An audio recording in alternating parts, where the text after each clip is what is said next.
법 똑바로 알자. 안녕하세요. 아나운서 조진성. 한승범 변호사입니다. 네, 여러분 생활체육 많이 하시죠? 즐거운 운동들 하면서 여가 생활 하시는 분들 많을 텐데 또 좋지만은 않은 일들이 꼭 일어나요. 살다 보면. 그렇죠. 근데 운동 좋아하시지 않으신가요? 굉장히 좋아합니다. 어떤 거 주로 많이 하시죠? 저는 격투기, 복싱 하시죠? 복싱, 맞네, 뭐 맞네. 킥복싱 뭐 이런 거 좋아하고요. 요즘에 이제 아이랑 이제 몸으로 놀아주기 때문에 잠깐 좀 쉬고 있습니다. 저는 주로 구기 운동. 아하, 구기 그렇군요. 운동 위주로 많이. 하죠. 저도 축구 좋아하고요.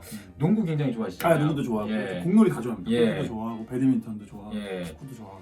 제가 이제 같은 대학교를 나왔는데 대학교 때 또 네, 야구부 감독을 맞아요, 하셨잖아요. 맞아요. 예. 그래서 야동 출신입니다. 예, 야구 예. 동아리 출신입니다. 네, 야구, 축구, 농구 뭐 정말 가리지 않고 공에 대해서는 정말 일가견이 있네요. 우리 한승범 변호사인데요. 근데 또 되게 잘하는 건 없어요. 아유, 다 잘하시는데요. 하는데 뭘. 잘하는 건 없어요. 예, 좀 겸손하신 좀 말씀을 아닙니다. 해주셨습니다. 잘하시는 너무 많기 때문에. 자, 아무튼 정말 많은 분들께서 이제 생활체육 하시면서 스트레스를 풀고 또 이렇게 일상에 또 활력을 얻고 계시는데, 근데 이게 딱 말씀드린 것처럼 이렇게 활력만 얻었으면 좋겠는데 가끔 이제 불미스러운 일들이 또 생깁니다. 너무 다치는 일이 너무 많죠. 맞습니다.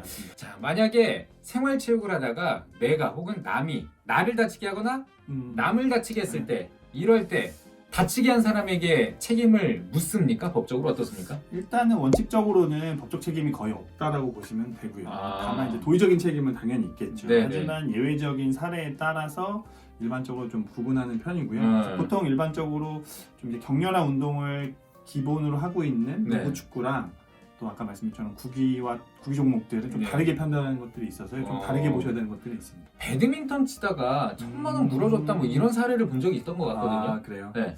최근에 이제 어떤 판례가 있었는데 네네. 이게 뭐냐면은 이제 배드민턴을 치다가 앞쪽에 있는 사람의 안구에 빵 아우. 배드민턴 라켓이 맞은 그 라켓이 아니라 네, 셔틀콕이 셔틀콕. 날아가서 맞은 거죠. 눈에 맞은 거예요. 그거 엄청 빠른데. 그쵸, 엄청 빠르고 네. 눈에 맞게 돼서 네. 그것 때문에 이제 뭐 재판까지 가게 된 거죠. 네네. 사실은 기본적으로 이게 이제 원칙적으로는 도의적 책임만 있다고 볼 수 있긴 하지만 사실상 눈이 다치게 된 것들이잖아요. 그래서 이거는 이제 법적 문제까지 가서 해결이 났던 것들이 있는데요. 이게 일단은 재판부가 기본적으로는 이 배드민턴은 축구와 농구에 비교해서 봤을 때 제가 봐도 뭐 빈번한 신체 접촉을 하거나 충돌이 예전된 건 아니잖아요. 네네네. 근데 다만 좁은 경로에서 빠르게 셔틀콕이 왔다 갔다 거리기 때문에 위해를 갈 수가 있잖아요, 상대방한테. 예. 그런 것들이 있기 때문에 이런 것들을 좀 감안해서 해야 된다라고 봐요. 예. 그래서 이제 이 상황 같은 스매싱을 할 때 네트 가까이 있었어요, 상대가. 그러니까 가까이 있는데도 불구하고 정말 세게 때린 거죠. 그러니까 그런 것들을 좀 동태를 살펴봐야 할, 이걸 저희가 이제 신의칙상 배리어, 안전 배리어 의무라고 하거든요. 예. 근데 이거를 이제 어겼다라고 해서 그래서 이제 그 손해배상 책임을 물은 건데 사실상 근데 또 반대편도 어쨌든 이제 보호구라고 하잖아요. 네. 안전구라고 해서 물론 저도 배드민턴 칠 때 이걸 안전구 착용 안 하고 하긴 하지만 기본적으로 안경구를 착용했어야 되는 것들이 있어야 된다라고 해서 사실 배상 책임 전체 중에 한 20%만 인정한 사례들이 있었습니다. 그래서 그렇군요. 상황에 따라서 뭐 50%한 것도 있고 다양한데요. 어쨌든 그 상대방이 있으면 좀 가까이 있을 때는 좀 너무 세게 치거나 하지는 말아야 된다 이렇게 보는 것들이 있습니다. 그래서 좀 조심하셔야 된다.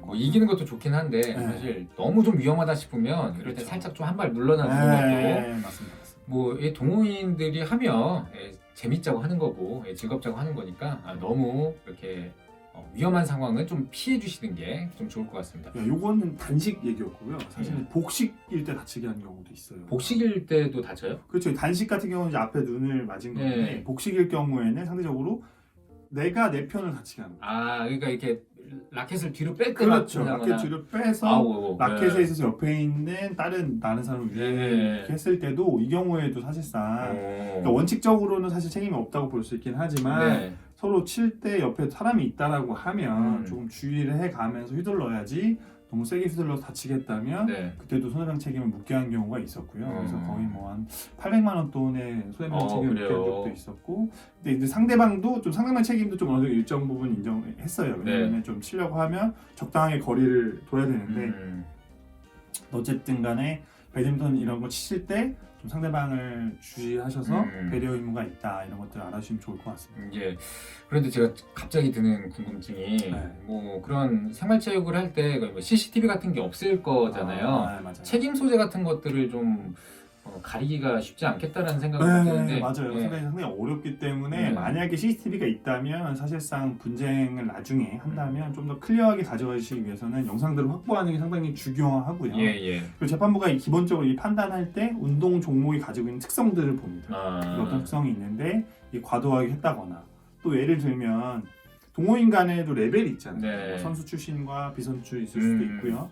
또 아니면 경력 몇 년 차에 있는데 뭐 상대가 예를 들어서 진짜 경력이 얼마 안 되는 사람이었는데 경력자랑 붙었는데 경력자가 너무 스매싱을 세게 다치게 했거나 이렇게 했을 때는 훨씬 더 책임이 많이 올라갈 수 있는 거죠. 그래서 이제 이런 것들 종합적으로 판단하는 것들이 있으니까 마치 그런 것 같은 거예요. 뭐 유도환자들 입장에서 더 조심하셔야 되는 것처럼 실력과 맞는 사람들끼리 배드민턴을 하고 아무래도 무엇보다 주의하는 게 가장 좋다고 생각합니다. 예, 알겠습니다. 구독과 좋아요, 알림 설정 부탁드리겠습니다. 네, 저희는 다음 시간에 다시 돌아오겠습니다. 시청해주신 여러분 고맙습니다. 안녕히 계세요. 예.